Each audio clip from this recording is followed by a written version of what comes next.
Pendidikan pada dasarnya bertujuan untuk mengembangkan karakter dan kompetensi murid. 3 komponen penting dalam pendidikan meliputi kurikulum, pembelajaran, dan asesmen.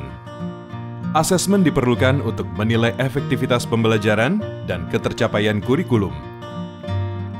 Informasi dari asesmen nasional dapat dimanfaatkan untuk memperbaiki proses pembelajaran. Dengan demikian, asesmen nasional tidak dirancang untuk menghakimi sekolah atau melakukan pemeringkatan sekolah. Informasi yang diperoleh digunakan untuk perbaikan kualitas belajar mengajar yang pada gilirannya akan meningkatkan hasil belajar murid. Asesmen nasional dilaksanakan dengan menggunakan 3 instrumen, yaitu Asesmen Kompetensi Minimum atau AKM, Literasi, Numerasi, Survei Karakter, dan Survei Lingkungan Belajar. Komponen asesmen kompetensi minimum terdiri dari literasi membaca dan numerasi. Literasi membaca adalah kemampuan untuk memahami, menggunakan, mengevaluasi, merefleksikan berbagai jenis teks untuk menyelesaikan masalah dan mengembangkan kapasitas individu sebagai warga Indonesia dan warga dunia agar dapat berkontribusi secara produktif di masyarakat. Numerasi merupakan kemampuan berpikir menggunakan konsep, prosedur, fakta, dan alat matematika untuk menyelesaikan masalah sehari-hari pada berbagai jenis konteks yang relevan untuk individu sebagai warga negara Indonesia dan dunia. Instrumen kedua, survei karakter, dikerjakan oleh murid untuk mendapatkan informasi hasil belajar sosial emosional. Survei karakter mengukur 6 aspek profil pelajar Pancasila, yaitu beriman dan bertakwa kepada Tuhan Yang Maha Esa, serta berakhlak mulia, berkebinekaan global, bergotong royong, mandiri, bernalar kritis, dan kreatif. Instrumen ketiga, survei lingkungan belajar, dikerjakan oleh murid, guru, dan kepala sekolah untuk mengukur kualitas berbagai aspek input dan proses belajar mengajar di sekolah. Survei lingkungan belajar mengumpulkan informasi tentang kualitas proses pembelajaran dan iklim sekolah yang menunjang pembelajaran. Asesmen nasional dilaksanakan kepada murid, guru, dan kepala sekolah di setiap satuan pendidikan. Murid akan mengikuti asesmen. Kenapa? Karena asesmen nasional tidak menentukan kelulusan.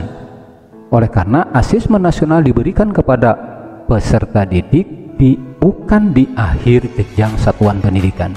Selain itu, asesmen nasional juga tidak digunakan untuk menilai peserta didik, gitu.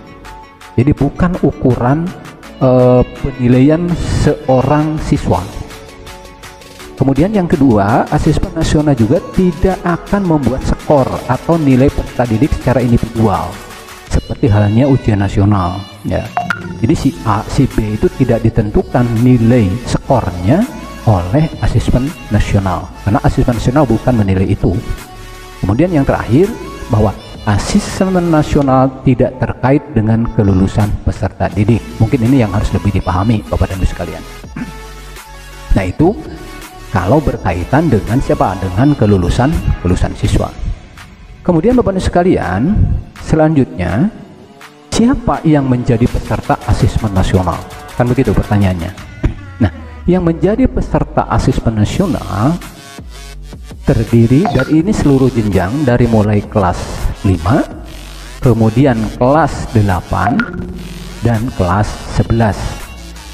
Dan itu pun hanya sebagian siswa yang dipilih, artinya tidak seluruh siswa di dalam satuan pendidikan tersebut. Kemudian yang menjadi sasaran berikutnya yaitu seluruh program PKBM yang merupakan program kesetaraan. Ini pun menjadi peserta asesmen nasional. Yang ketiga Bapak dan Ibu guru, yang menjadi peserta asesmen nasional yaitu siapa? Guru dan kepala sekolah. Nah ini jadi kadang-kadang mohon maaf kita suka salah memahami gitu kan.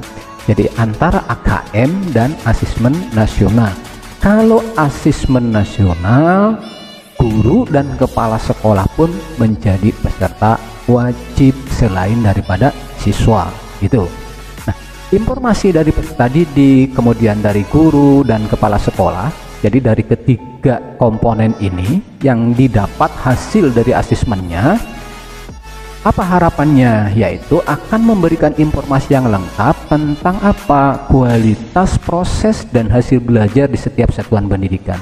Jadi diselenggarakannya asesmen nasional yang sasarannya dari siswa kelas 5, 8, dan 11, juga dari program PKBM dan guru dan kepala sekolah, endingnya adalah diharapkan dapat memberikan informasi yang lengkap tentang proses dan hasil belajar di sekolah tersebut atau di sekolah satuan tersebut.